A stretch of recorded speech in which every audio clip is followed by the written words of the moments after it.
invitarles a abrir su Biblia en el Evangelio según San Juan, capítulo 18.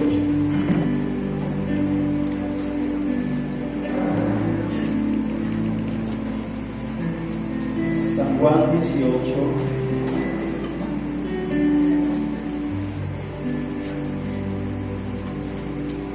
Versículo 1 reza la letra de la siguiente manera: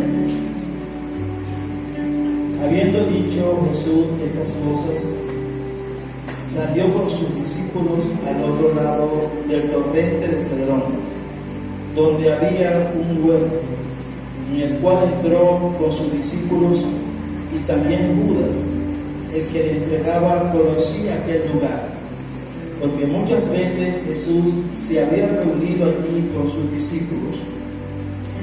Judas, pues, tomando una compañía de soldados y alguaciles de los principales sacerdotes y de los fariseos, fue allí con linternas, antorcha y con armas. Pero Jesús, sabiendo todas las cosas que le habían de sobrevenir, se adelantó y les dijo: ¿a quién buscan? Le respondieron: a Jesús Nazareno. Jesús le dijo: yo soy. Y estaba también con ellos Judas, el que le entregaba. Cuando les dijo: yo soy, retrocedieron y cayeron a tierra. Volvió pues a preguntarles: ¿a quién buscáis? Y ellos dijeron: a Jesús Nazareno. Respondió Jesús: os he dicho que soy yo. Pues si me buscáis a mí, dejad ir a estos, para que se cumpliese aquello que había dicho: de lo que me diste no perdí ninguno. Entonces Simón Pedro, que tenía una espada, la desenvainó e hirió al siervo del sumo sacerdote y le cortó la oreja derecha. Y el siervo se llamaba Malco. Jesús entonces dijo a Pedro: mete tu espada en la vaina. La copa que el Padre me ha dado, ¿no la he de beber? Amén. Ok, vamos a compartir la palabra de Dios en esta hermosa mañana, domingo de resurrección. Conmemoramos hoy un hecho histórico que cambió la humanidad, cambió el mundo, que fue ese evento de la cruz que nos mata a todos. Jesucristo aquí, ante la actitud de Pedro de sacar aquella espada y cortar la oreja a aquel hombre, él le dice a Pedro lo siguiente, ¿verdad? Le dice: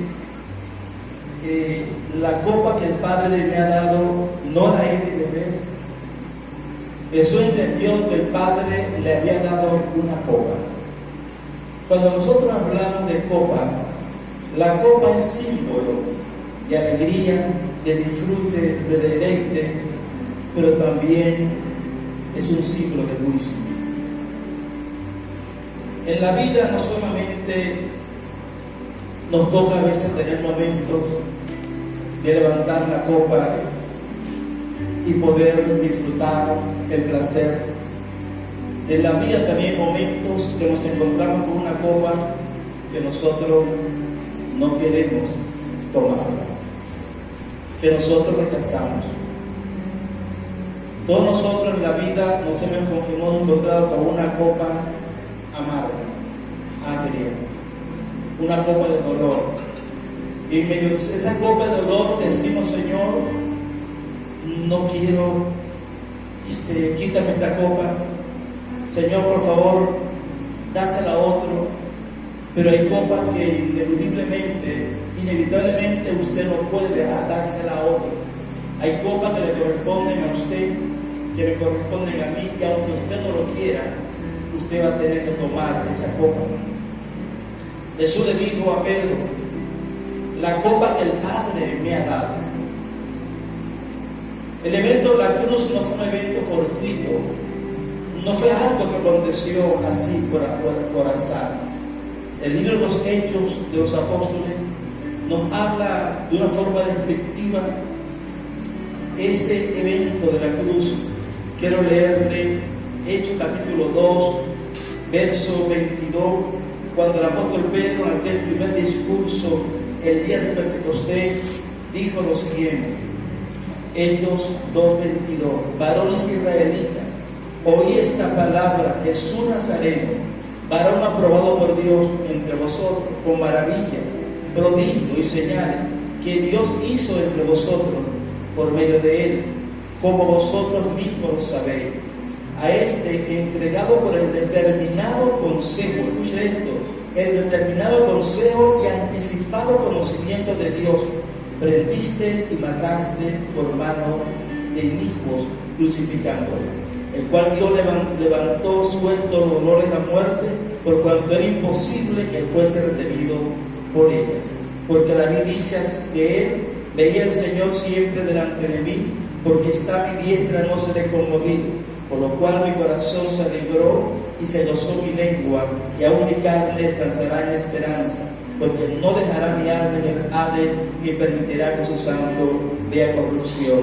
Me hiciste conocer los caminos de la vida, me llenarás de gozo con tu presencia. Era algo previamente determinado por el Padre, y aconteció como el Padre, los profetas lo habían descrito. Jesucristo, en el libro de Mateo, en 3 oportunidades habló de su muerte y resurrección al tercer día. En el libro de Lucas habló 5 veces. En el libro de Marcos habló 2 veces. En el libro de Juan habló 1 vez. Él recargó esto a los discípulos. Algunos de ellos no lo querían, dudaban de aquello. Pedro, en uno de esos momentos, lo llamó aparte y le dijo: Señor, por favor, no hables de esas cosas. Que Dios te guarde, no permita que eso acontezca. Y Jesús, de una forma fuerte, le dijo: apártate de mí, Satanás.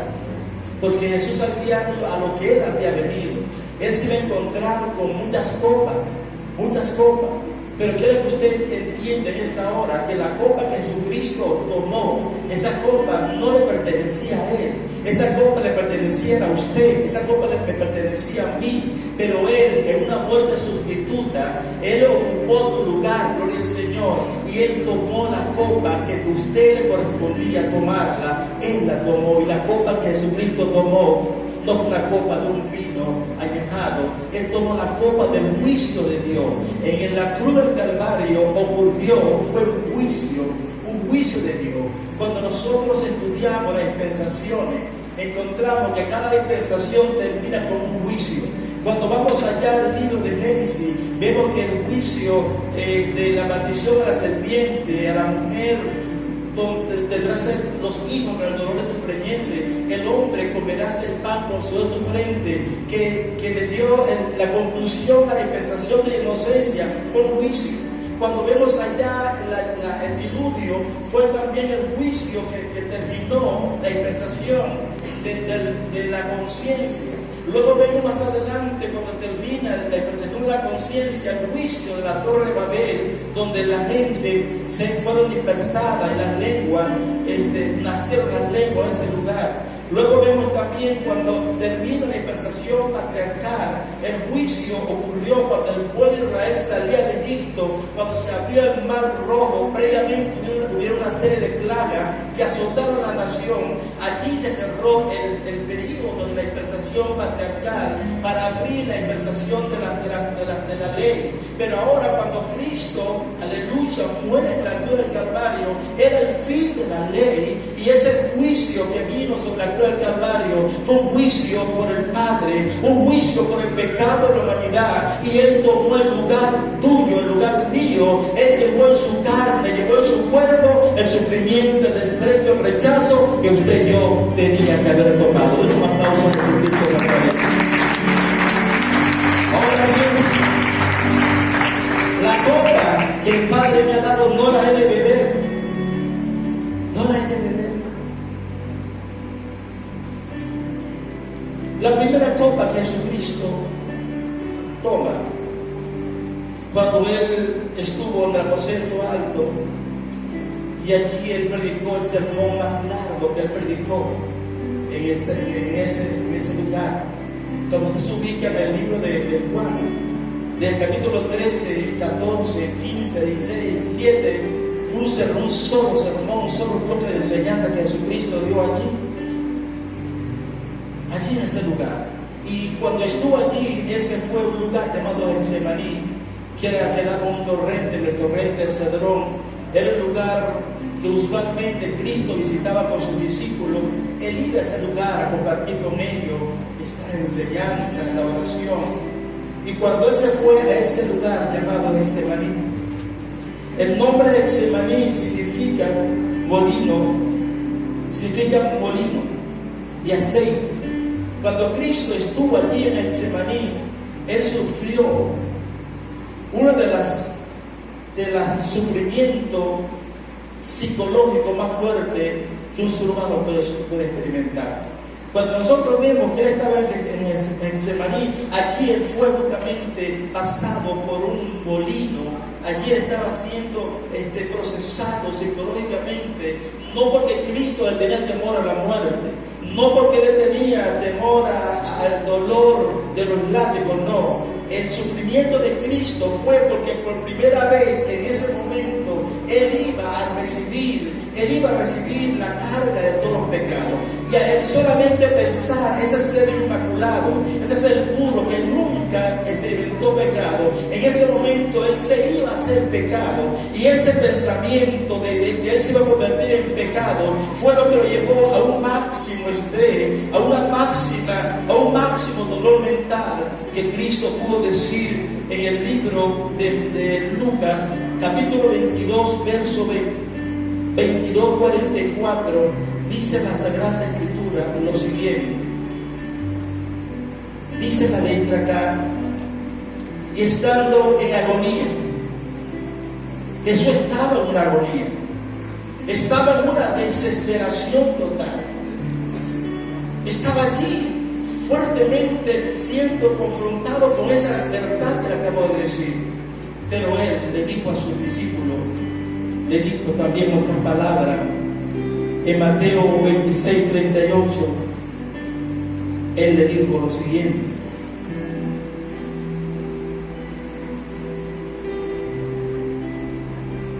entonces Jesús le dijo: mi alma está muy triste hasta la muerte, quédate aquí, vela conmigo. O sea, Jesús estaba triste, Jesús estaba en agonía. También vemos en el mismo Mateo, verso 26, verso 36, entonces llegó Jesús con ellos a un lugar que se llama Getsemaní, y dijo a sus discípulos: sentado aquí, entre tanto que voy y oro. Y tomando a Pedro y los hijos de Zebedeo, comenzó a entristecerse y a angustiarse. Estaba allí en una angustia, en un entristecimiento tremendo allí. En ese momento él necesitaba la compañía de sus discípulos. Él necesitaba que estuviesen con ellos orando. Hay momentos en la vida donde nosotros necesitamos que alguien nos acompañe, que alguien ore por nosotros. Y lo tremendo es que al momento cuando Cristo da vuelta, lo encuentra que estaban dormidos. Los ronquidos de los discípulos le llamaron la atención, estaban dormidos. Y Jesús se acerca y le dice: no han podido velar conmigo una hora. Estaba Jesús triste, estaba angustiado y estaba solo en ese momento. Cada una de esos elementos fueron copas que Él tomó en tu lugar.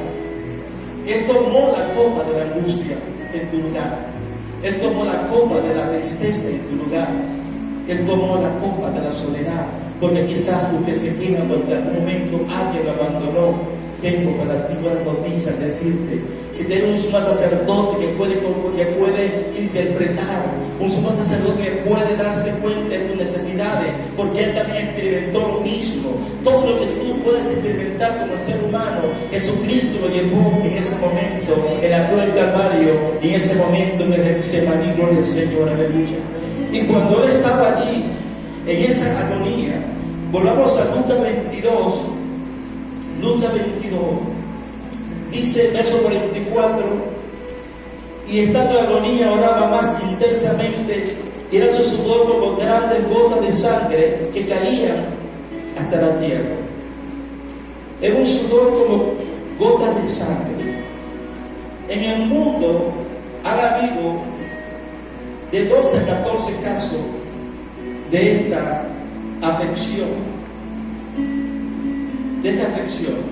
Esto que ocurrió allí, clínicamente, se llama hematidrosis.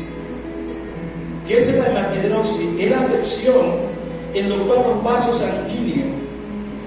sanguíneos capilares que alimentan las glándulas sudoríparas, se rompen y exude sangre, produciendo pues que la persona comienza a sudar sangre. Y esto es producto de un estrés emocional de máxima categoría. Un estrés emocional que a veces la mente humana no es capaz de recibirlo. En ese momento Jesucristo sufrió esa circunstancia y comenzó a sudar gotas de sangre de dolor. Escuchen, esa copa de sufrimiento físico y mental de Jesús la tomó en su lugar. Pero vemos no solamente esa copa. En el libro de Marcos, capítulo 14, vemos que Jesús también experimentó otra copa. 14, verso 36.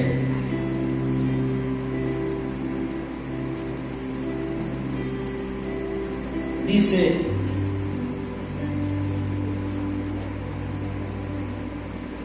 Marcos 14, verso 43 al 46.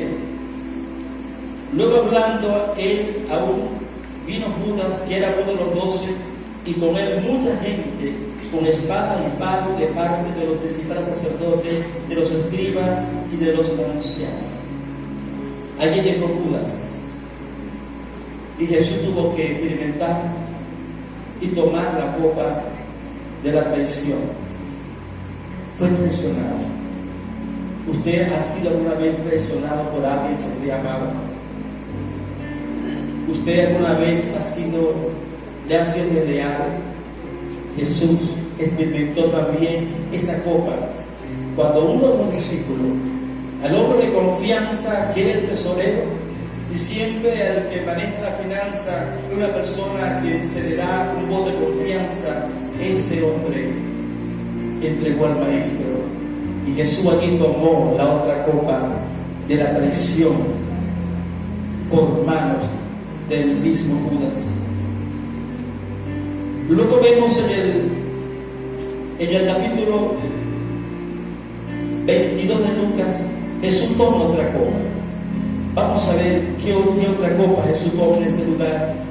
22:31 dice así la letra: dijo también el Señor: Simón, Simón, he aquí Satanás os ha pedido para zarandearos como a trigo, pero yo he rogado por ti que tu fe no os falte. Y tú, una vez vuelto, confirma a tu hermano. Él le dijo: Señor, dispuesto estoy a ir contigo, no solo a la cárcel, sino también a la muerte. Esto fue lo que Pedro le dijo al Señor. Usted quizás, alguien le ha dicho en la vida y le ha jurado lealtad, le ha jurado fidelidad.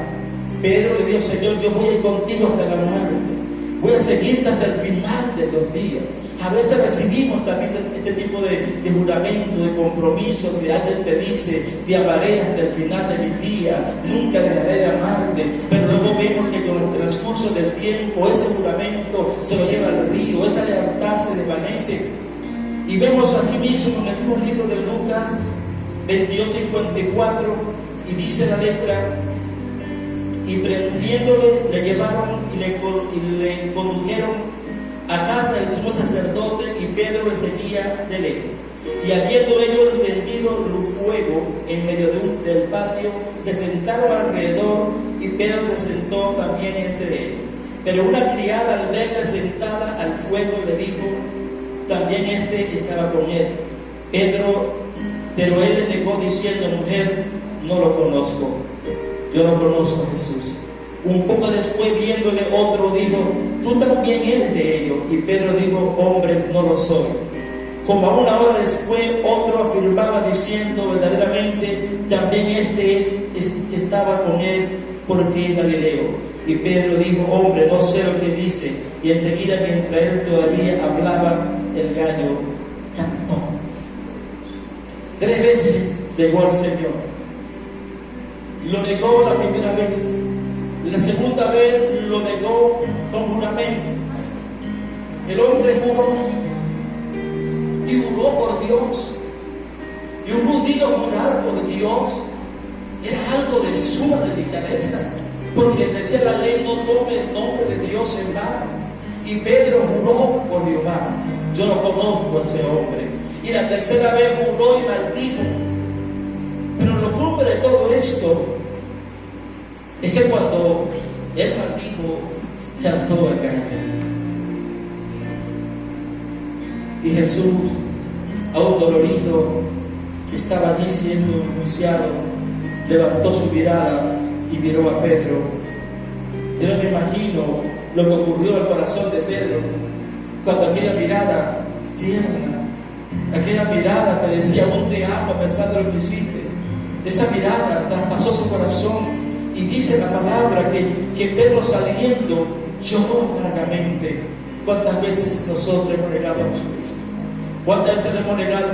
Quizás no de una forma física, no de una forma verbal, sino con actos, actuaciones, conducta, comportamiento. Hemos negado nuestra fe, hemos negado nuestras convicciones en el Señor. Pero a pesar de negar tu fe, a pesar de negar a Jesús, Él siempre te seguirá amando. Alabado sea el nombre del Señor, porque es el propósito divino de parte del Señor. Aleluya. Y allí el Señor tomó la copa del rechazo. Jesús fue rechazado por Pedro, uno de los discípulos más íntimos, que pertenecía al círculo de seguridad íntimo de Jesucristo, uno de los 3, que siempre Jesús en los eventos más importantes invitaba a 3 de ellos: Pedro, Jacobo y Juan. A veces el rechazo de alguien distante quizás no duela tanto, pero cuando me rechaza alguien que es cercano a mí, una persona que yo amo, una persona que yo realmente he dedicado mi vida a él, pero entonces de repente me rechaza. Y una de las heridas por trauma psicológico más fuerte para un ser humano es sentirse rechazado por sus padres, rechazado por sus hermanos, por sus hijos, rechazado por su cónyuge. El rechazo es algo que consume, que entristece, que lentamente va matando a la persona emocionalmente. Jesús allí, en aquella circunstancia, esa copa estaba allí, Él la tuvo que tomar, tomó la copa por el Señor del rechazo. También tomó la copa de la traición. ¿Te has sentido usted alguna vez traicionado? ¿Te has sentido alguna vez rechazado? Yo creo que sí. Todos nosotros en la vida hemos tenido algún tipo de circunstancia que por X razón alguien te rechaza, te desprecia, quizás por tu estatus social, por el color de tu piel, por tu contextura, por X, por tu fe. Hemos experimentado en la vida circunstancias donde hemos sentido rechazo. Y eso es quizás es algo normal afuera, pero aquí dentro de nosotros no existe y no debe existir nunca el rechazo del Señor. Dentro de nosotros nunca debe existir eso de que alguien aquí se sienta que ha rechazado. Y puede ser que quizás en algún momento esto pueda ocurrir, porque la iglesia es un cuerpo vivo y un cuerpo regenerativo paulatinamente en desarrollo. Y aquí en la iglesia hay gente madura, como hay gente que no son maduras, hay gente que aún están en un proceso de transformación, pero el Señor va a hacer la obra en cada uno de nosotros. Aleluya. De manera que tú te sientas bien en el cuerpo de Cristo. Eres un miembro del cuerpo de Cristo y el cuerpo no rechaza ningún miembro, se siente complacido y uno por otro trabajan mutuamente para ser edificado por el Señor en amor. Aleluya.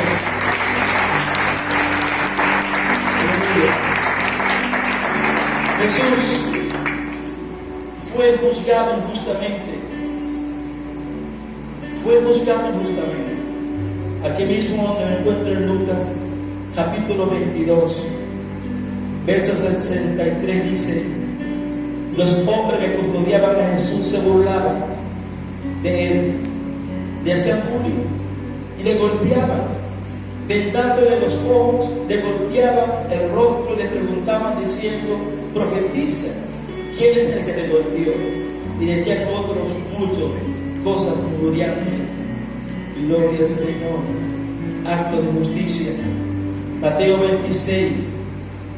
Vamos también a ver esta copa que Jesucristo tomó.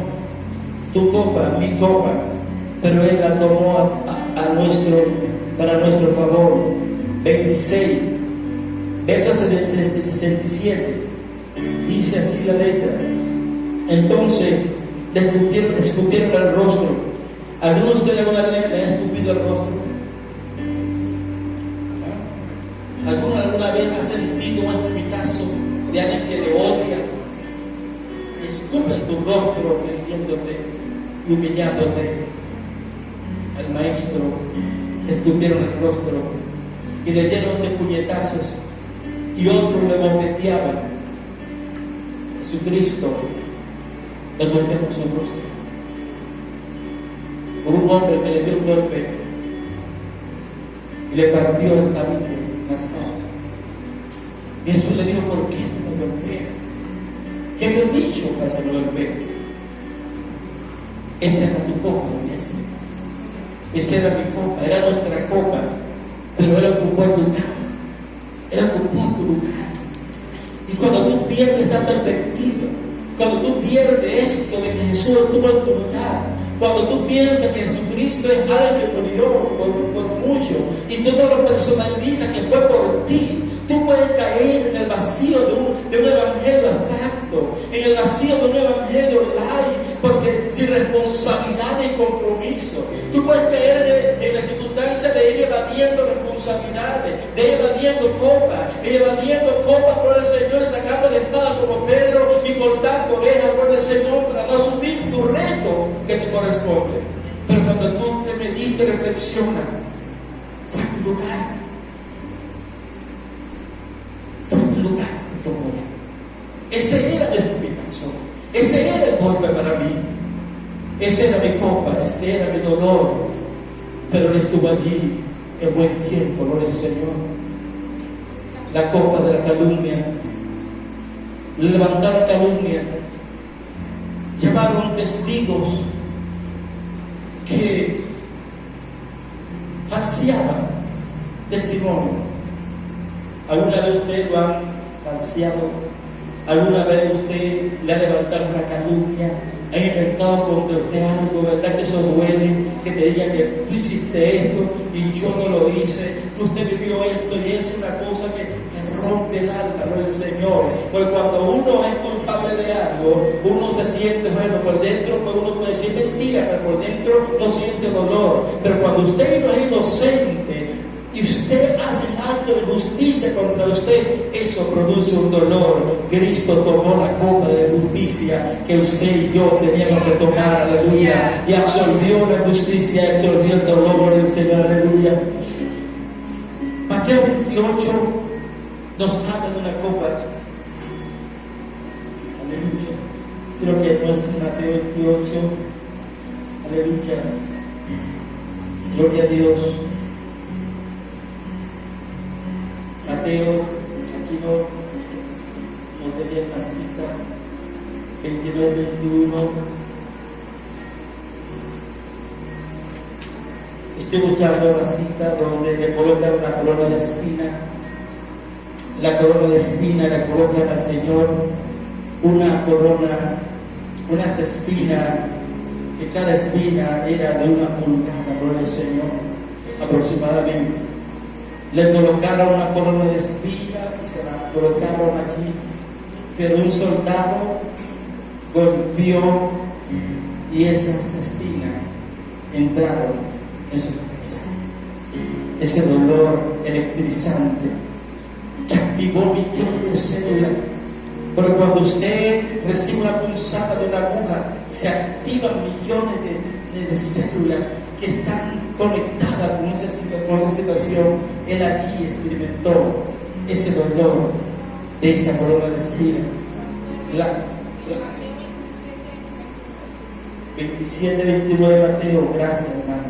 Y pusieron sobre su cabeza una corona tejida de espina y una caña en su mano derecha, e hincando de rodillas delante de él, le escarnecían diciendo: salve el rey de los judíos. Escupiéndole, tomaban la caña y le golpeaban la cabeza.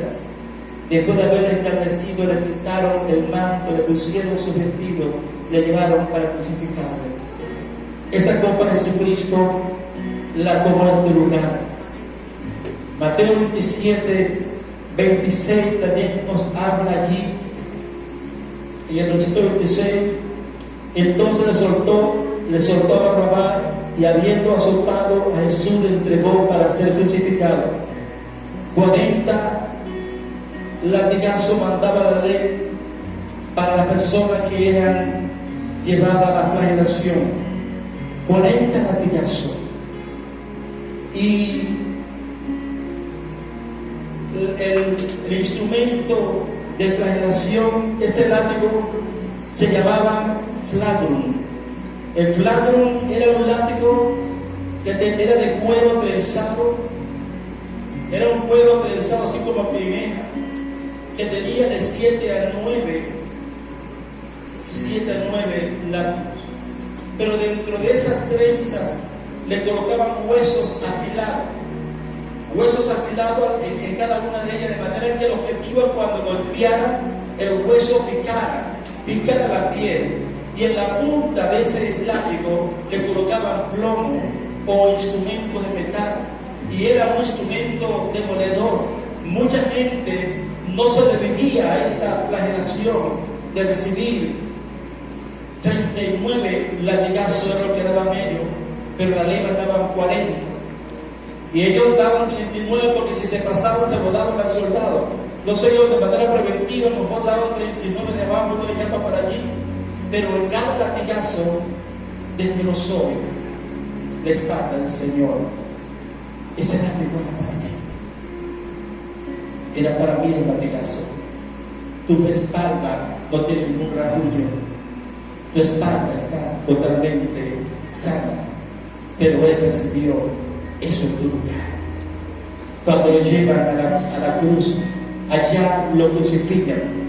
Cada clavo tenía como de unos 10 a 15 centímetros de largo, y esos clavos horadaron sus manos, esos clavos horadaron sus pies. Ese era tu lugar, estando allí en la cruz. Después de tener aproximadamente casi 36 horas sin haber dormido, porque Jesús cuando lo captura, él estaba con una vigilia, y todo el peloteo de llevarlo a casa de Pilato, llevarlo a casa de Anás, de Caifás, de Herodes, todo ese proceso lo agotó. El botar sangre, todo eso lo agotó tremendamente. Y cuando él lo crucifica estando en la cruz, un soldado romano tomó una lanza y traspasó su costado. Dice Juan, y botó agua y sangre. Dicen los médicos que cuando eso ocurre, es que la membrana que cubre el corazón, lo que es explicar, que cubre el corazón, se llena de agua. Y la membrana que cubre los pulmones, la pleura, también se llena de agua. Producto de la tensión, del estrés, producto de haber botado mucha sangre, el corazón va a tratar de impulsar sangre, pero no hay sangre casi en el cuerpo, produce esa inflamación, se llenan de agua el pericardio y la membrana pleural. Cuando Cristo traspasa aquella lanza, le traspasaron el corazón y los pulmones, y en ese momento el corazón de Cristo explotó su corazón. pero era tu corazón que debía haber explotado. Era el mío que explotó, pero Él tomó el lugar que usted y yo debemos tomar.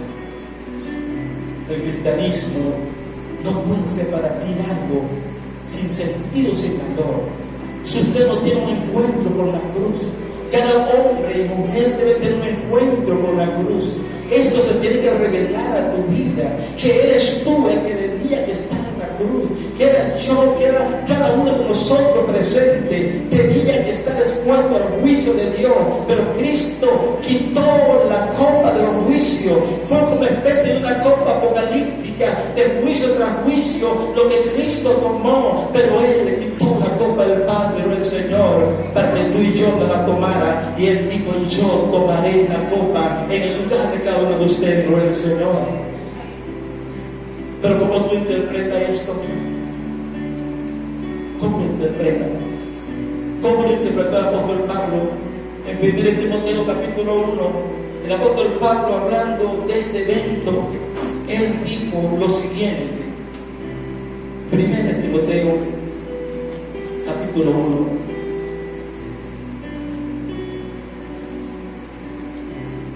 Pablo dice, verso 15, palabra fiel y digna de ser recibida por todos. Lo que yo he hablado hoy es una palabra fiel, una palabra digna de ser recibido por todos. Este mensaje es un mensaje que hay que proclamarlo. Por eso cuando la gente, usted le dice que el Señor te ama por encima, la gente se desborona. ¿Qué pasaría si la gente se le revela esta verdad? Se le revela cada copa que Jesús tomó en el lugar de Él. El apóstol Pablo dice acá, palabra fiel y digna de ser recibida por todos, que Cristo Jesús vino al mundo para salvar a los pecadores, de los cuales yo soy el primero. La voz del nombre del Señor. Yo soy el primero.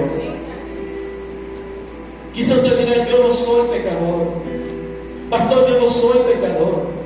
Yo no he pecado tanto como otra persona. Pero Pablo tuvo el valor de decir, yo soy el primer pecador. A la gente le gusta ser el primero en un premio, ser el primero quizás en notas académicas, ser el primero tomado en cuenta en algún programa, en algún club, en la iglesia, pero nadie toma este lugar para decir, yo soy el primer pecador. Quizás puede decir, yo soy el primer justo, yo soy el primero que lo hago bien, pero tú decides dar el paso de decir, yo soy el primer pecador, es algo de revelación, es algo que se revela a tu vida, la voz del nombre del Señor. Y Pablo se lo reveló, aleluya, esto, él dijo, yo soy el primer pecador, y él lo dice para que usted se dé cuenta. ¿Quién era Pablo? Pablo era un criminal, Pablo era un hombre, aleluya, que persiguió a la iglesia, persiguió a muchos cristianos, lo metió a la cárcel, lo golpeó, llevó gente a blasfemar, y él lo testifica acá mismo en Mateo, en Timoteo. En el verso 12 dice, doy gracias que me fortaleció a Cristo Jesús, nuestro Señor, porque me tuvo por fiel poniéndome en el ministerio, habiendo yo sido antes blasfemo, perseguidor e injuriador, mas fui recibido a misericordia, porque lo hice por ignorancia e incredulidad, pero la gracia de nuestro Señor fue más abundante con la fe y el amor que es en Cristo Jesús, aleluya. ¿Quién era Pablo?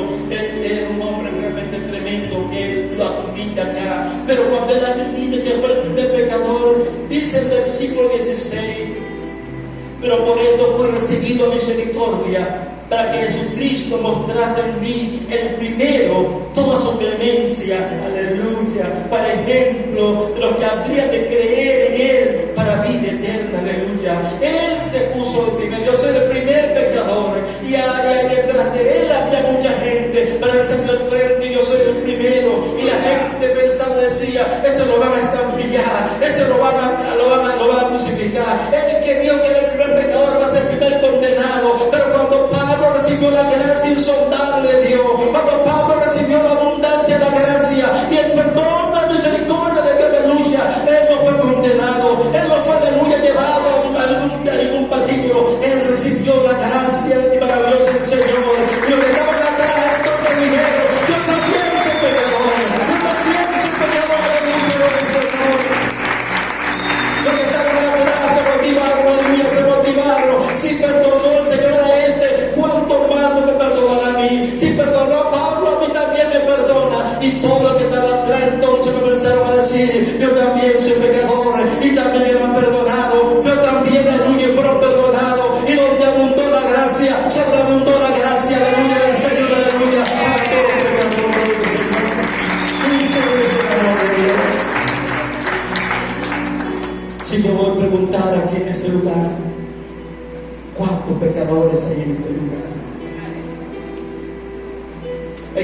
que no levanta la mano porque yo soy pecador.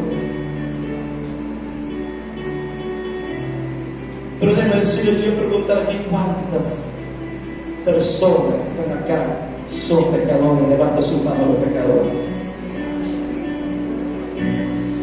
Pueden bajar. Levanten la mano los que son justos y buenos. Wow, está bueno aquí. Aquí hay unos pecadores. Tengo para ti una noticia.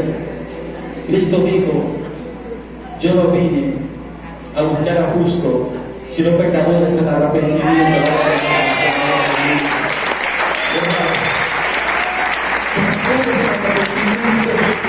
Hay esperanza para ti. Hay esperanza para ti. Tú que pecaste, tú que fallaste, tú que has pecado reiterativamente, tú que quizás la voz de tu conciencia te dice que eres un pecador. Qué lindo, hoy estás en el lugar correcto, hoy estás en el lugar donde Cristo perdona los pecados, perdona las fallas, perdona los errores. Estás aquí para escuchar la voz de Cristo decirte: yo tampoco te condeno, alabamos el nombre del Señor. Pablo se tituló como el primer pecador. El primer pecador. Él se tituló. ¿Cómo tú te conoces tú? ¿Cómo tú te titulas hoy? ¿Eres el segundo? Pues si Pablo fue el primero, tú tienes que ser el segundo y el tercero. No puede haber dos primeros. Él fue el primogénito en su concepción. Él me gustaría orar por aquella persona que se